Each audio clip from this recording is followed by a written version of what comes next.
ஆண்டு இறுதியில் வந்திருக்கும் நாடா புயல் மணிக்கு 28 கிலோமீட்டர் தூரத்தில் தற்போது வீசிக் கொண்டிருக்கிறது. நான் சென்னையில் உள்ள கலைஞர் விளக்கத்தின் அந்த உச்சிப்பகுதியில் தான் இருந்து பேசிக் கொண்டிருக்கிறேன்.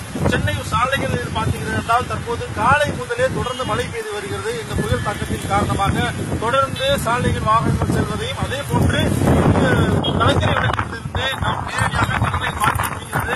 அங்கே எந்த விதமான மக்கள் நடமாட்டமும் காணவில்லை. ஏனென்றால் மக்கள் பாதுகாப்பான இடத்தில் இருக்க வேண்டும் என்று ஏற்கனவே தமிழகத்தின் சார்பில் அவர்கள் எச்சரிக்கை செய்திருக்கிறார்கள்.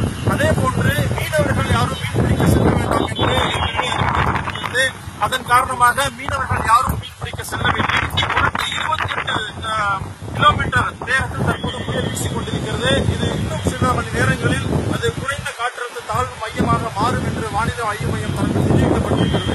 இந்த ஆண்டு நாடா புயல் என்று ஏற்கனவே தெரிவிக்கப்பட்டது. அதன் அடிப்படையில் தமிழ்நாடு அரசு ஏற்கனவே செய்துவிட்டதாகவும் அதே போன்று மக்கள் பாதுகாப்பு சில அறிவுரைகளை வழங்கியிருக்கிறார்கள்.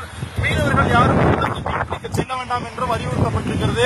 சென்னை, திருவள்ளூர், காஞ்சிபுரம், கடலூர் ஆகிய மாவட்டங்களுக்கு எச்சரிக்கை விடுக்கப்பட்டிருக்கிறது.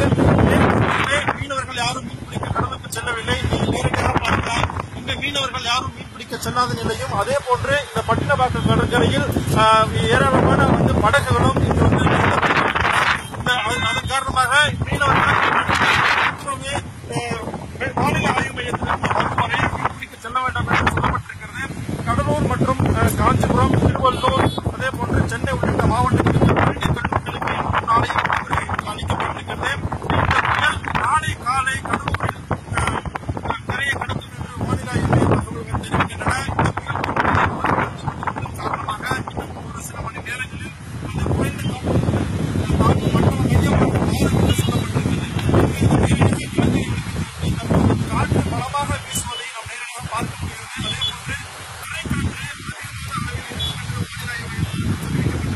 ஏனென்றால் புயல் கரையை கடக்கும் போது தரைக்காற்று பலமாக வீசக்கூடும் என்று சொல்லப்பட்டிருக்கிறது.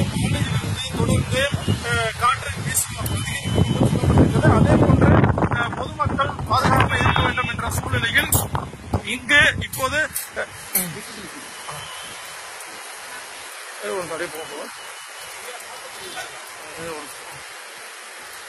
அதனால் தற்போது இந்த புயல் காரணமாக சென்னை உள்ளிட்ட 5 மாவட்டங்களில் விட்டு மழை பெய்யும் என்று சொல்லப்பட்டிருக்கிறது. நேற்று இரவு முதலே மழை தொடங்கியது. இன்று அதிகாலையில் தொடர்ந்து பெய்து கொண்டிருக்கிறது. இந்த புயல் கரையை கடக்கும் வரை மழை தொடர்ந்து விட்டு பெய்யும் என்று சொல்லப்பட்டிருக்கிறது. நாளை காலை இந்த புயல் கரையை கடப்பதற்கு அதிக வாய்ப்பு இருப்பதாக வானிலை ஆய்வு மையம் தரப்பில் தெரிவிக்கப்பட்டிருப்பது.